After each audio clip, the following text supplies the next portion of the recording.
Bonjour, bonsoir, bienvenue dans votre podcast historique. Aujourd'hui, crise et mort de la République romaine entre 133 et 30 avant Jésus-Christ. La plupart des auteurs antiques font débuter la crise de la République vers le milieu du IIe siècle. Le système politique, que j'ai décrit dans une vidéo, qui normalement au moment où je l'ai enregistré, la vidéo sur le système politique va être sortie avant, mais bon, j'espère, je vais bien m'organiser. Le système politique va se bloquer. Il va y avoir des problèmes, il va y avoir une violence, des assassinats, de la corruption, des divisions. Voilà, il y aura aussi l'émergence des imperators, c'est-à-dire des généraux victorieux sur le champ de bataille. Après, ils arrivent, ils disent « Bon, moi j'ai gagné la guerre, je suis trop fort, je suis costaud, moi je veux les pouvoirs maintenant. Attends, je suis un winner, c'est moi qui ai le pouvoir. » Tout ça va amener à des guerres civiles extrêmement violentes. Donc, on va commencer à parler du temps des Cracks, qui sont des frères qui ont eu le pouvoir et qui ont été tous les deux assassinés. Puis, on va parler de la période qui va de 120 à 80. Et enfin, la longue agonie, c'est-à-dire de Pompée à Octave, de cette République romaine qui, à la fin de la vidéo, sera morte. Le temps des Cracks et les premiers craquements. Alors, c'est un contexte de crise en Italie et à Rome, avec les conséquences incontrôlées des conquêtes. On a conquis. Problème, c'est que c'est un petit peu comme ces personnes qui à l'adolescence grandissent trop vite. Après, elles ont les articulations qui font mal, les fondements, les bases qui font souffrir. Donc, il va y avoir certains citoyens qui vont beaucoup gagner avec la conquête. Ils vont être là, ils vont accumuler des richesses. Mais d'un autre côté, il y en a d'autres qui vont beaucoup souffrir de ces conquêtes. Et donc, les inégalités sociales vont exploser. Par ailleurs, le phénomène d'hellénisation des aristocrates repose sur le luxe ostentatoire. Donc, t'es pauvre, tu vois ton voisin s'enrichir parce qu'il fait partie de l'élite.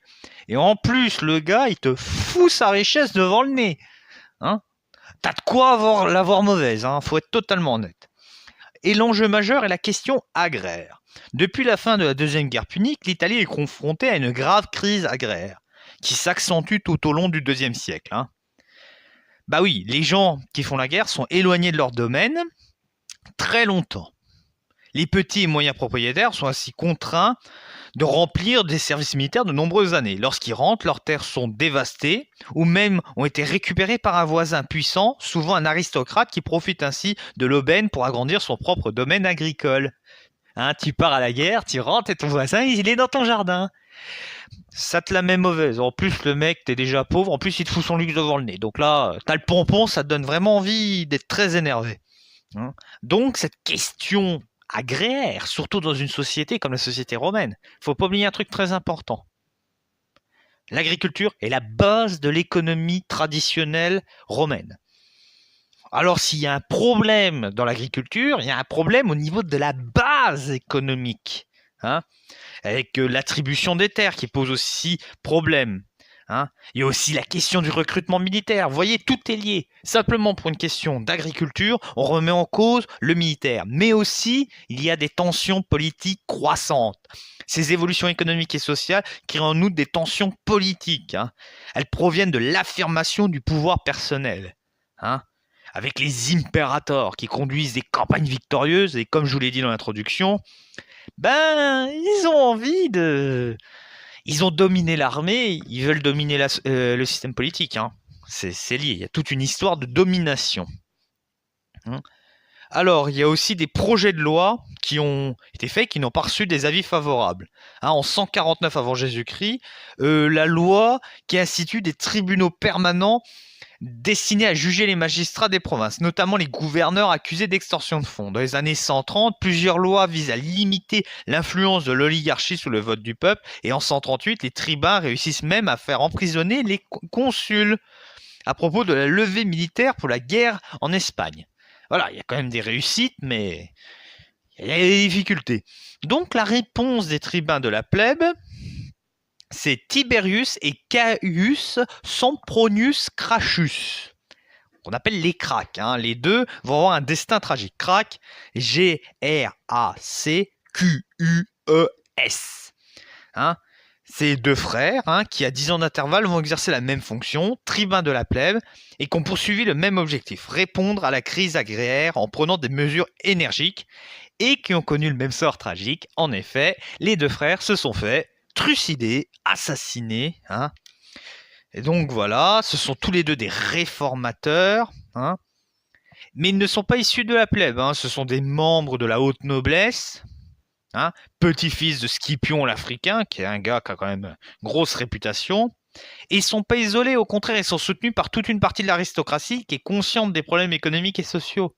Mais comme toujours, quand il y a une crise, il y a les partisans de la réforme et il y a les partisans de dire non, on ne touche pas au système, le système marchait très bien, on ne fait rien.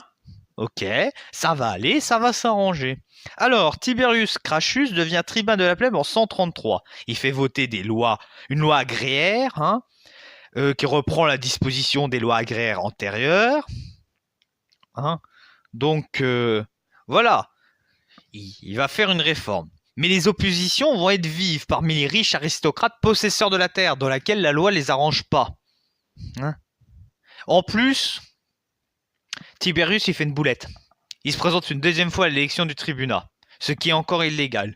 Il va être soupçonné d'être un petit peu un tyran en puissance, et il va être assassiné au cours d'une émeute. Son corps va être jeté dans le Tibre. Voilà. C'est un événement très grave parce que pour la première fois, un homme politique de premier plan est assassiné. Et là, c'est le point de départ. On va être totalement honnête. Au départ, il y avait la discussion. Là, c'est la violence physique. Là, on discute plus, on bute le gars, direct.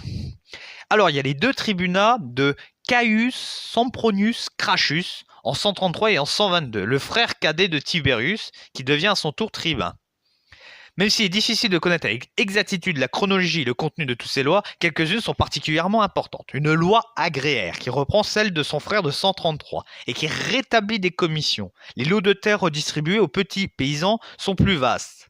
Une loi frumentaire qui prévoit de vendre les céréales, notamment le blé, à des prix réduits aux citoyens modestes de Rome. Et une loi judiciaire qui confie les tribunaux permanents instaurés en 149 avant Jésus-Christ. Alors, toutes ces réformes vont provoquer une violente opposition, et les sénateurs adoptent un senatus consulte ultime contre lui. Il est alors déclaré ennemi politique. Caius et Crassus et ses 3000 partisans sont poursuivis et massacrés à travers les rues de Rome. Voilà. Ouais, là, c'est pas une émeute, là, ils ont ennemi public, ils l'ont retrouvé et puis là, ils l'ont massacré. Ils ont fait un peu de la viande hachée. Donc, les conséquences politiques durables. Alors, c'est un tournant dans la vie politique romaine parce que les deux frères ont échoué, ça s'est fini dans un bain de sang, et ça a banalisé la violence physique. Ça, c'est un peu comme un chien. Dès qu'une fois qu'il a mordu, qu'il a eu le goût du sang, t'es sûr qu'il va recommencer. Et là, c'est pareil. On va parler de la période qui va de Marius à Sylla et l'engrenage des guerres civiles entre 121 et 80 avant Jésus-Christ. Caius Marius est un général ambitieux à la tête des populares. C'est une irrésistible ascension. Après la mort de Caius Crassus, on revient à une politique un peu plus conservatrice. Et donc, ça va amener à calmer un petit peu la situation. Mais les optimates, qui monopolisent le pouvoir, notamment la puissante gens des Caelis Matelli, dont les membres s'accaparent le consulat et multiplient les victoires militaires. Plusieurs lois vident de leur contenu les lois prises par les craques. Cependant, le contexte militaire extérieur devient préoccupant, avec plusieurs peuples barbares qui menacent l'hégémonie de Rome. Donc, ça va amener une lourde défaite en 105 avant Jésus-Christ. C'est dans ce contexte de péril imminent que se produit le retour au pouvoir des populares, ceux qui sont un peu moins traditionnels, dont le chef de file est Marius. C'est un homme nouveau qui est tribun de la plèbe en 119, prêteur en 115, et qui va avoir une bonne réputation, et qui va avoir aussi des succès militaires, qui vont lui permettre d'être élu consul, puis qui va squatter le poste de consul de 104 à 100, et une dernière fois en 86. Au total, il va être 7 fois consul. Il va faire une réforme militaire en 107 avant Jésus-Christ, parce qu'il y a une véritable crise du recrutement militaire. Parce que les citoyens s'appauvrissent, donc le nombre de soldats diminue, parce que si t'as pas d'argent pour te payer ton matériel, tu peux pas aller à la guerre, hein, c'est logique. Hein. Donc, il faut renforcer les effectifs de l'armée et donc intégrer dans le service militaire les prolétaires. Pour la première fois, des citoyens pauvres, jusque-là exclus du recrutement militaire, intègrent la Légion, même s'il ne faut pas exagérer la portée militaire de ces changements. Hein, ça permet de tenir compte de la paupérisation de la société. Hein. L'armée va devenir, grâce à ça, dans les décennies suivantes, une véritable arme politique entre les mains des impérators. En effet, t'es là, t'es un chef militaire, t'as des victoires, les soldats qui sont avec toi, ils sont là. Ah, notre chef, il est bon. T'arrives, tu te présentes aux élections, les mecs, ils votent pour toi. Et ouais, en plus, ça resserre les liens quand t'es dans la guerre, dans la difficulté, tu combats, le mec, il t'a motivé, il t'a emmené, donc voilà. Ce qui permet à ce général victorieux d'avoir des ambitions politiques. Hein. Après ses victoires, il va pouvoir prendre le pouvoir, il est au sommet de sa gloire, il occupe une position dominante au sein de la vie politique, le premier à incarner véritablement la figure de l'impérator, le général victorieux, qui ne se contente plus de la victoire militaire, mais qui veut un rôle politique. Hein. Il n'a pas que des partisans, loin de là, et son époque voit s'attiser un peu plus les tensions entre optimates et populares. Hein. Donc voilà. Il va décider de se retirer en 99 avant Jésus-Christ, il a pas envie de finir découpé. Hein. Il va y avoir une guerre sociale, l'Italie contre Rome entre 91 et 88 avant Jésus-Christ, avec le malaise grandissant des Italiens, une situation explosive. La situation de la majorité des peuples italiens est difficile. Ils sont alliés à Rome, soumis à de lourdes obligations, épuisés, ruinés, ils doivent faire l'effort militaire. En compensation, non seulement les Italiens n'obtiennent pas satisfaction de leurs revendications, c'est-à-dire essentiellement l'accès à la citoyenneté romaine, hein, parce que les gars ils disent bien nous on veut bien payer, on veut bien faire des efforts, mais on veut la citoyenneté, à un moment faut arrêter les conneries quoi. Et ça va être ce qu'on appelle la question italienne. Ça va beaucoup empoisonner les débats, hein. Il va y avoir des propositions de loi, hein, comme en 91, hein. Mais celui qui a proposé la proposition de loi, vous savez ce qui lui est arrivé? Ils l'ont assassiné. Voilà, il s'est fait assassiner. Ça amène à une violente guerre civile de 4 ans. La guerre sociale, appelée ainsi en raison du nom donné en latin aux alliés italiens, les Socii, a des allures de guerre civile, fratricide même, tant les Italiens et les Romains sont proches. Et cette guerre va amener une obligation pour Rome de céder aux Italiens. Rome prend rapidement conscience que la seule manière de mettre fin à ce conflit, qui semble difficile à remporter, parce que Rome est un petit peu seul. Hein. T'as Rome, t'as les Italiens, et là les Italiens ils font bon, maintenant on est tous unis, on va te faire la fête. Hein. Donc il y a des négociations, et le nombre de citoyens romains connaît alors une forte progression, elle passe de 450 000 à 900 000. Hein. Ça permet oui, parce qu'ils ont accordé la citoyenneté aux Italiens. Si les autres avaient su ça, peut-être qu'ils auraient déclaré la guerre plus tôt. Cette augmentation brutale des effectifs de citoyens est par ailleurs un facteur supplémentaire de la crise politique. En effet, plus de citoyens, ça modifie les équilibres. Comme je vous ai dit, il y a un système de classes. Hein, tu es classé selon tes richesses, selon tes revenus, et selon ton classement, tu as des obligations militaires, fiscales, politiques différentes. Là, ça va secouer un peu tout ça. Donc, il y a le temps de Sylla, de la guerre civile à la dictature, 88-80 avant Jésus-Christ. Donc il va y avoir un affrontement entre Marius et Sylla, qui va donner une première guerre civile entre 88 et 84. Hein. C'est-à-dire il y a deux hommes qui vont lutter. Hein. Le conflit débute en 88 avant Jésus-Christ, d'une double crise, l'accession au consulat de Sylla, qui provoque d'importants remous. La même année, Rome voit sa mainmise en Orient gravement menacée. Sylla alors décide de marcher sur Rome avec son armée, les marianistes et les chefs du Populares sont poursuivis et massacrés, et Marius lui-même parvient à s'échapper vers l'Afrique. Pendant ce temps, Sylla multiplie les victoires et ramène le calme, ce qui lui permet d'être avantagé, dirons-nous. Hein. Il va y avoir une deuxième guerre civile entre 83 et 80 avant Jésus-Christ. Hein. Il va revenir sur le sol italien, Sylla. Hein. Avec 400 000 soldats, il va y avoir des batailles. Hein, il va déclencher en effet une proscription, hein, qui est une mesure d'élimination physique des adversaires politiques.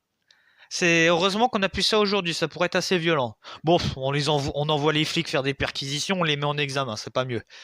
Bon, on les tue pas. Hein. Donc il y a véritablement un climat de terreur qui va aboutir à une dictature de Sylla, hein, parce qu'une fois qu'il va être débarrassé de ses adversaires, il établit un pouvoir personnel à Rome. Hein. C'est une dictature constituante, c'est-à-dire qu'il reçoit le pouvoir de réformer l'État et les institutions. L'expression dictature de Sylla désigne donc avant tout l'exercice d'une magistrature. Hein. On lui a donné le pouvoir. Alors, il va prendre de nombreuses mesures. Par exemple, l'augmentation des effectifs du Sénat, décimé par le massacre, hein, il va les porter à 600, l'augmentation du nombre de magistrats, la réglementation des magistrats avec une réaffirmation des règles du cursus honorum, la diminution des pouvoirs des tribuns de la plèbe, l'interdiction de pénétrer en armes à l'intérieur de Rome. Sylla met également en scène son pouvoir. Une fois son œuvre législative accomplie, qu'est-ce que fait Sylla? Il abandonne le pouvoir. Non, il arrive, il dit « Bon, moi c'est bon, je fais ce que j'avais à faire », et il meurt en 78 avant Jésus-Christ. Troisième partie, de Pompée à Octave. Donc on va commencer par l'époque de Pompée, hein, qui va surtout se faire connaître grâce à des victoires sur deux ennemis importants. D'abord en Espagne, hein, où il y a des conflits, parce que la province n'est pas totalement pacifiée, et aussi parce qu'il intervient contre Spartacus. Hein. C'est lui qui va lui mettre une bonne raclée. Hein. Il va y avoir totalement une véritable décennie entre 70 et 60. Hein.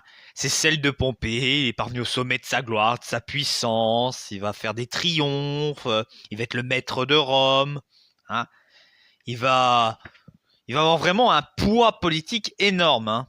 Il va poursuivre aussi sa carrière militaire, il part en campagne en Orient, hein, il va voler des victoires, il va se combattre contre des pirates, Enfin, ça va être une période où vraiment il va être dominant, hein, mais il va quand même y avoir la permanence de l'agitation politique à Rome dans les années 60. Pendant l'absence de Pompée, la situation de Rome est très agitée, parce que pendant que monsieur fait la guerre, hein, il y a une crise politique, économique et sociale, hein, qui existe. Hein. Cicéron va même devenir consul, hein, le grand Cicéron. Hein. Face à la violence et à l'ampleur de la crise, Cicéron veut tout faire pour sauver la République et chercher pour cela à créer l'alliance de tous les gens de bien, pour tenter d'aboutir à ce qu'il appelle lui-même la concorde des ordres. Hein. Donc il arrive à peu près à sauver le système, mais un autre élément va rentrer en compte, c'est le choc des ambitions de Pompée et de César. Hein.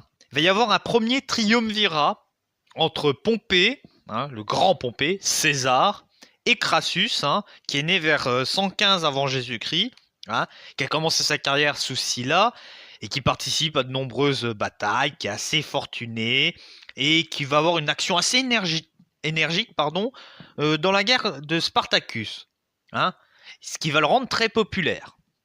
Hein, le blocage de la situation politique et l'intransigeance d'une partie des sénateurs poussent les trois hommes les plus puissants de Rome, hein, qui sont Pompée, César et Crassus, à se rapprocher. Hein. Chacun va s'occuper dans des domaines différents, une position de prééminence qui les amène à conduire une politique personnelle et à avoir un adversaire commun, le Sénat. Hein. C'est trois personnes différentes, mais elles ont un ennemi commun, le Sénat. Hein. Ils ne sont pas assez puissants à titre individuel, donc l'union fait la force. Hein. Ils parviennent sans grande difficulté à poser et à triompher de leur adversaire. Hein. Mais la situation va dégénérer parce que la situation va devenir assez rapidement chaotique. Hein. Parce qu'il y a les fidèles de ces trois hommes qui ne peuvent pas se blairer. Et de 56 à 53 avant Jésus-Christ, il y a une montée des tensions entre Pompée et César. Déjà, la position de Pompée est de nouveau difficile. Il est en but à l'hostilité de la plèbe de Rome. César a commencé à répandre à Rome le bruit de ses exploits militaires en Gaule, donc ça aide pas. Et enfin, il manque encore à Crassus un prestige militaire, donc le triumvirat a un petit peu du plomb dans l'aile. Hein. Les élections qui se déroulent dans un climat de violence en 55 avant Jésus-Christ permettent à Pompée et à Crassus de devenir consuls ensemble comme en 70. Il va y avoir plusieurs lois, comme la loi Pompeia Licinia accordée à César un prolongement pour 5 ans de son commandement en Gaule. Faut être honnête, c'est pas lui rendre service. Hein. Ils se disent, pendant qu'il est en Gaule, il va pas nous casser les pieds. Et la loi Trébodinia qui accorde à Crassus le gouvernement de la province de Syrie. Pompée préfère cependant demeurer à Rome au cœur du pouvoir. Il a envoyé les 2 autres, et voilà, comme ça il est tranquille. Pour soigner sa popularité, il ne parvient pas à imposer son pouvoir, hésitant et en but à l'hostilité non seulement d'une partie des sénateurs, mais aussi de Claudius et de ses partisans. Le premier triumvirat cesse cependant d'exister en moins d'une année. En 54, la femme de Pompée, par ailleurs fille de César, Julie, meurt en couche. Le seul lien affectif qui unissait César et Pompée est brisé. En 53, Crassus part à la conquête de l'Empire parthe et il meurt. Donc là, ça pose déjà énormément de problèmes.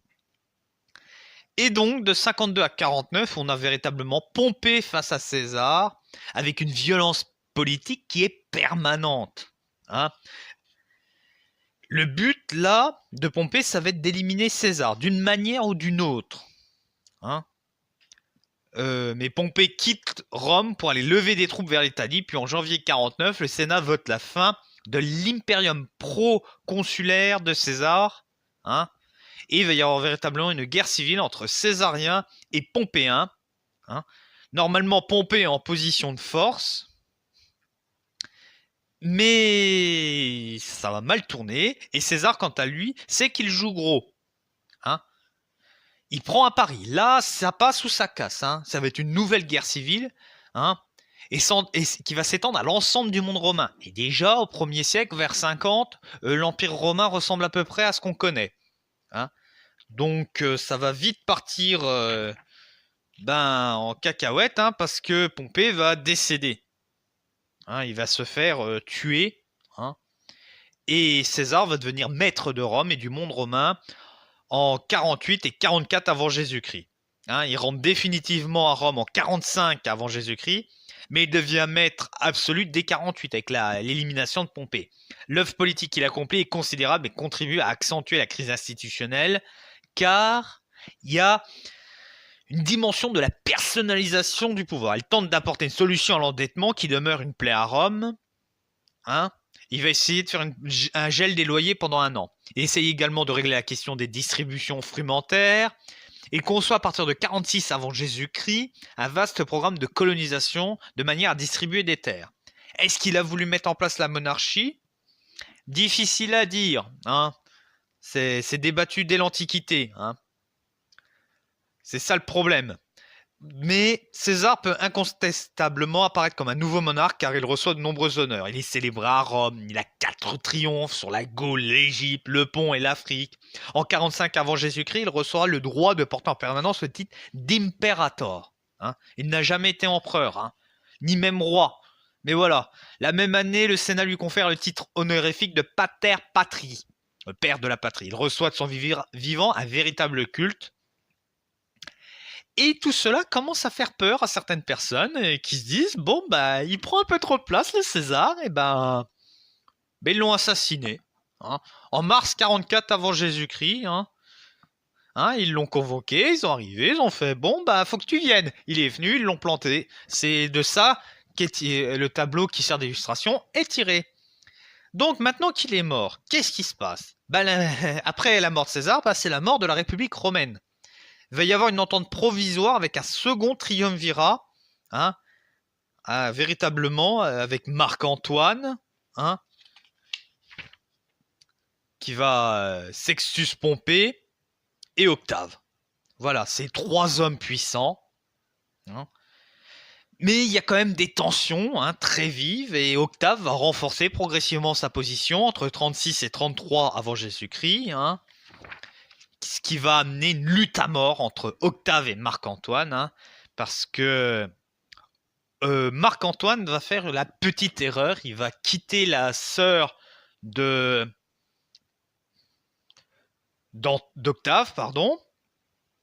et pour aller fricoter avec Cléopâtre.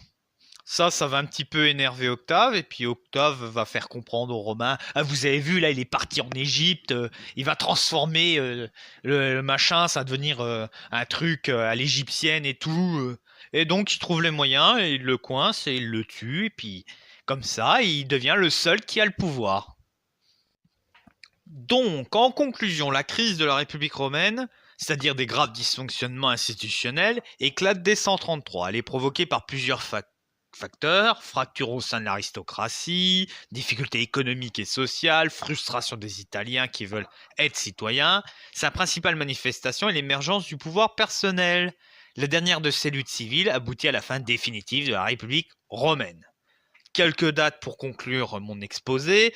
Toutes avant Jésus-Christ, 133-121, l'époque des Cracks, 107, Marius, consul, réforme militaire, 91-88, guerre sociale, 88-81, guerre civile, 80 dictature de Sylla, 73-71, la révolte de Spartacus, 70, Pompée et Crassus, consul, de 63 à 67, on a des victoires de Pompée en Orient, En 60 avant Jésus-Christ, le premier triumvirat, 58-51, la guerre des Gaules, 53, mort de Crassus, 48, assassinat de Pompée, 44, assassinat de César, 43, second triumvirat, 32-30, guerre civile, 31, bataille d'Actium, qui va permettre à Octave de gagner, et en 30, la mort de Marc-Antoine et de Cléopâtre, l'Égypte devient une province romaine.